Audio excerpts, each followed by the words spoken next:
ایک دن بادشاہ کا موڈ بہت اچھا تھا۔ وہ نوجوان وزیر کی طرف مڑا اور مسکرا کر پوچھا، بادشاہ نے وزیر سے پوچھا کہ تمہاری زندگی کی سب سے بڑی خواہش کیا ہے؟ وزیر شرما گیا، اس نے منہ نیچا کر لیا۔ بادشاہ نے کہہ لگایا اور بولا، تم گھبراؤ مت، بس اپنی زندگی کی سب سے بڑی خواہش مجھے بتاؤ۔ وزیر گھٹنوں پر جھکا اور عاجزی سے بولا، حضور آپ دنیا کی خوبصورت ترین سلطنت کے مالک ہیں۔ میں جب بھی یہ سلطنت دیکھتا ہوں تو میرے دل میں خواہش پیدا ہوتی ہے کہ اگر اس کا 10واں حصہ بھی میرا ہوتا تو میں دنیا کا خوش نصیب ترین شخص ہوتا۔ وزیر خاموش ہو گیا۔ بادشاہ نے کہہ لگایا اور بولا کہ میں اگر تمہیں آدھی سلطنت دے دوں تو؟ وزیر نے گھبرا کر اوپر دیکھا اور عاجزی سے بولا، بادشاہ سلامت، یہ کیسے ممکن ہے کہ میں اتنا خوش نصیب کیسے ہو سکتا ہوں؟ بادشاہ نے فوراً احکامات لکھنے کا حکم دے دیا۔ بادشاہ نے پہلے حکم کے ذریعے اپنی آدھی سلطنت نوجوان وزیر کے حوالے کرنے کا فرمان جاری کر دیا، اور دوسرے حکم میں بادشاہ نے وزیر کا سر قلم کرنے کا بھی آرڈر دے دیا۔ وزیر دونوں احکامات پر حیران رہ گیا، اور بادشاہ نے احکامات پر مہر بھی لگائی اور وزیر کی آنکھوں میں آنکھیں ڈال کے بولا، تمہارے پاس 30 دن ہیں۔ تم نے ان 30 دنوں میں صرف 3 سوالوں کے جواب تلاش کرنے ہیں۔ تم اگر کامیاب ہوگے تو میرا دوسرا حکم یعنی کہ سر قلم کرنے والا منسوخ ہو جائے گا اور تمہیں آدھی سلطنت مل جائے گی، اور اگر تم ناکام ہوگے تو پہلا حکم یعنی آدھی سلطنت دینے والا خارج ہو جائے گا اور دوسرے حکم کے مطابق تمہارا سر اتار دیا جائے گا۔ وزیر کی حیرت اب پریشانی میں بدل گئی، اور بادشاہ نے اس کے بعد فرمایا، میرے 3 سوال لکھ لو۔ وزیر نے لکھنا شروع کر دیا۔ بادشاہ نے کہا، پہلا سوال، انسان کی زندگی کی سب سے بڑی سچائی کیا ہے؟ وہ رکا اور پھر وزیر سے بولا، دوسرا سوال میرا لکھو، انسان کی زندگی کا سب سے بڑا دھوکہ کیا ہے؟ پھر وہ رکا اور تھوڑی دیر کے لیے پھر وہ بولا، میرا تیسرا سوال، انسان کی زندگی کی سب سے بڑی کمزوری کیا ہے؟ بادشاہ نے اس کے بعد نکارے پر چوٹ لگوائی اور بلند آواز میں فرمایا، تمہارا وقت شروع ہو گیا ہے اب 30 دن کا۔ وزیر نے دونوں پروانے اٹھائے اور دربار سے دوڑ لگا دی، یعنی سوالات کی تلاش میں۔ اس نے اس شام ملک بھر کے دانشور، ادیب، مفکر، ذہین لوگ جمع کیے اور سوال ان کے سامنے رکھ دیے۔ ملک بھر کے دانشور ساری رات بحث کرتے رہے، لیکن وزیر نے دوسرے دن دانشور بڑھا دیے، لیکن نتیجہ وہی نکلا، کسی کو جواب نہ ملا۔ وہ آنے والے دنوں میں لوگ بڑھاتا رہا مگر کوئی تسلی بخش جواب نہ مل سکا، یہاں تک کہ وہ مایوس ہو کر دارالحکومت سے باہر نکل گیا اور وہ سوال اٹھا کر پورے ملک میں پھرا مگر اسے کوئی تسلی بخش جواب نہ مل سکا۔ وہ مارا پھرتا رہا، شہر شہر، گاؤں گاؤں کی خاک چھانتا رہا۔ شاہی لباس بھی پھٹ گیا، پگڑی ڈھیلی ہو گئی، گردن میں لٹک گئی، جوتے پھٹ گئے، پاؤں میں چھالے پڑ گئے، یہاں تک کہ شرط کا آخری دن یعنی 30واں دن آ گیا۔ اگلے دن اس نے دربار میں پیش ہونا تھا۔ وزیر کو یقین تھا کہ یہ اس کی زندگی کا آخری دن ہے، کل اس کی گردن کاٹ دی جائے گی اور جسم شہر کے مرکزی پل پر لٹکا دیا جائے گا۔ وہ مایوسی کے عالم میں دارالحکومت کی کچی آبادی میں پہنچ گیا۔ آبادی کے سر پر ایک فقیر کی جھونپڑی تھی۔ وہ گرتا پڑتا ہوا اس کٹیا تک پہنچ گیا اور فقیر سوکھی روٹی دودھ میں ڈبو کے کھا رہا تھا، اور ساتھ ہی دودھ کا ایک پیالہ پڑا ہوا تھا جس میں کتا اس کو شراب شراب کی آوازوں کے ساتھ پی رہا تھا۔ فقیر نے وزیر کی حالت دیکھی، کہہ لگایا اور بولا، جناب عالی، آپ صحیح جگہ پہنچے، آپ کے تینوں سوالوں کے جواب میرے پاس ہیں۔ وزیر نے حیرت سے اس کی طرف دیکھا اور پوچھا، آپ نے کیسے اندازہ لگا لیا میں کون ہوں اور میرا مسئلہ کیا ہے؟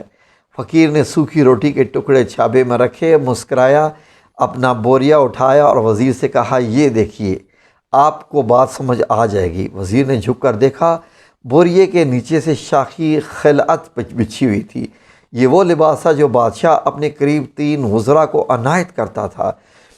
فقیر نے کہا، جناب علی، میں بھی اسی سلطنت کا وزیر ہوتا تھا، میں نے بھی ایک بار آپ کی طرح بادشاہ سے شرط لگانے کی غلطی کر لی تھی، نتیجہ آپ خود دیکھ لیجئے۔ فقیر نے اس کے بعد سوکھی روٹی کا ٹکڑا اٹھایا اور دوبارہ پانی میں ڈبو کر کھانے لگ گیا۔ وزیر نے دکھی دل سے پوچھا، کیا آپ بھی جواب تلاش نہیں کر سکے تھے؟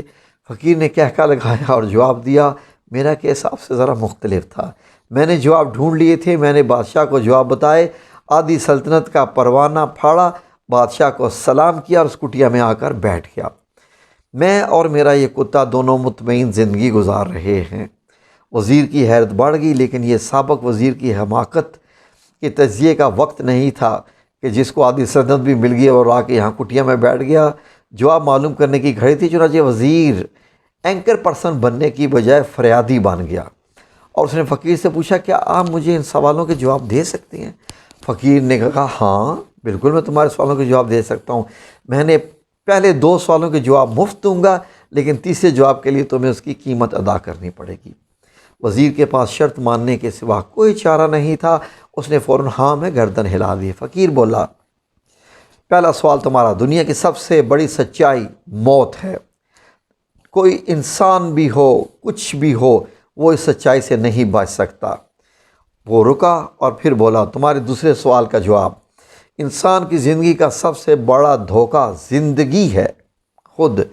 ہم میں سے ہر شخص زندگی کو دائمی یعنی نہ ختم ہونے والی سمجھ کر اس کے دھوکے میں آ جاتا ہے۔ فقیر کے دونوں جواب ناقابل تردید تھے۔ وزیر کو دل سے یقین اطمینان قلب ہو گیا کہ بالکل اس کا یہی جواب ہے۔ وزیر سرشار ہو گیا۔ اس نے اب تیسرے جواب کے لیے فقیر سے شرط پوچھی، اچھا اب بتائیے جی تیسرے جواب کے لیے شرط کیا ہے؟ فقیر نے پھر کہہ لگایا اور کتے کے سامنے سے دودھ کا پیالہ اٹھایا، وزیر کے ہاتھ میں دیا اور کہا، میں آپ کو تیسرے سوال کا جواب اس وقت تک نہیں دوں گا جب تک آپ یہ دودھ نہیں پی لیتے۔ وزیر کے ماتھے پہ پسینہ آ گیا۔ اس نے نفرت سے پیالہ زمین پر رکھ دیا۔ وہ کسی قیمت پر بھی کتے کا جھوٹا پیالہ جو ہے وہ دودھ پینے کو تیار نہیں تھا اور نہ پینا چاہتا تھا۔ فقیر نے کندھے اچکائے اور کہا، تمہارے پاس اب 2 راستے ہیں، تم انکار کر دو، شاہی جلاد کل تمہارا سر اتار دے گا، پھر تم یہ آدھا پاؤ دودھ بھی پی جاؤ اور تمہاری جان بھی بچ جائے اور تم آدھی سلطنت کے مالک بھی بن جاؤ۔ اب یہ ہیں تمہارے پاس آپشنز، فیصلہ بہرحال تم نے کرنا ہے۔ وزیر جو ہے وہ بس شش و پنج میں پھنس گیا، ایک طرف زندگی اور آدھی سلطنت، دوسری طرف کتے کا جھوٹا دودھ کا پیالہ۔ وہ سوچتا رہا یہاں تک کہ جان اور مال جیت گیا، سیلف رسپیکٹ ہار گئی۔ وزیر نے پیالہ اٹھایا اور ایک ہی سانس میں دودھ پی گیا۔ فقیر نے کہہ لگایا اور بولا، میرے بچے، جس نے مجھے سلطنت کا پروانہ پھاڑ کر اس کٹیا میں بھیجنے پر مجبور کر دیا تھا، وہ میں جان گیا تھا۔ میں جوں زندگی کے دھوکے میں آؤں گا، میں موت کی سچائی کو فراموش کرتا جاؤں گا، اور میں موت کو جتنا فراموش کرتا جاؤں گا میں اتنا ہی غرض کی دلدل میں دھنستا جاؤں گا، اور مجھے روز اس دلدل میں سانس لینے کے لیے غرض کا غلیظ دودھ کا پیالہ پینا پڑے گا۔ لہٰذا میرا مشورہ ہے، زندگی کی ان تینوں حقیقتوں کو جان لو، تمہاری زندگی اچھی گزرے گی۔ وزیر خجالت، شرمندگی، خود ترسی کا تحفہ لے کر فقیر کی کٹیا سے نکلا، محل کی طرف چل پڑا، اور وہ جوں محل کے قریب پہنچ رہا تھا اس کے احساس شرمندگی میں اضافہ ہوتا جا رہا تھا، اس کے اندر ذلت کا احساس بڑھ رہا تھا۔ وہ اس احساس کے ساتھ محل کے دروازے پر پہنچا کہ اس کے سینے میں ایک خوفناک قسم کی ٹیس اٹھی۔ وہ گھوڑے سے گرا، لمبی ہچکی لی اور اس کی روح قبض ہو گئی اور پرواز کر گئی۔ ہمیں کسی دن ٹھنڈی جگہ پر بیٹھ کر زندگی کے ان بنیادی اصولوں پر ضرور غور کرنا چاہیے۔ ہمیں ناظرین یہ سوچنا چاہیے کہ ہم لوگ کہیں زندگی کے دھوکے میں غرض کے پیچھے تو نہیں بھاگ رہے، ہم لوگ کہیں موت کو فراموش تو نہیں کر بیٹھے، ہم کہیں اس زندگی کے وزیر تو نہیں بن بیٹھے۔ مجھے یقین ہے ہم لوگوں نے جس دن یہ سوچ لیا اس دن ہم غرض کے ان غلیظ پیالوں سے بالاتر ہو جائیں گے۔ امید ہے کہ آپ کو کہانی اچھی لگی ہوگی، سمجھ آئی ہوگی، اور اس میں ہمارے لیے کس قدر امتحان، ہمارا لیسن، ہمارے لیے ایک بہت بڑا ایسا ایک حقیقت سچائی ہے کہ اس کے سمجھنے کے بعد ہماری زندگی کا لمحہ ہی بدل جانا چاہیے۔ جتنی زندگی کے ہوتے ہیں اس میں زندگی بدل کے جینی چاہیے۔ امید ہے ویڈیو اچھی لگی ہوگی، لائک اور سبسکرائب کیجیے گا۔ جزاکم اللہ خیر۔ مزید ویڈیو کے لیے ہمارا چینل سبسکرائب کیجیے۔ اللہ حافظ۔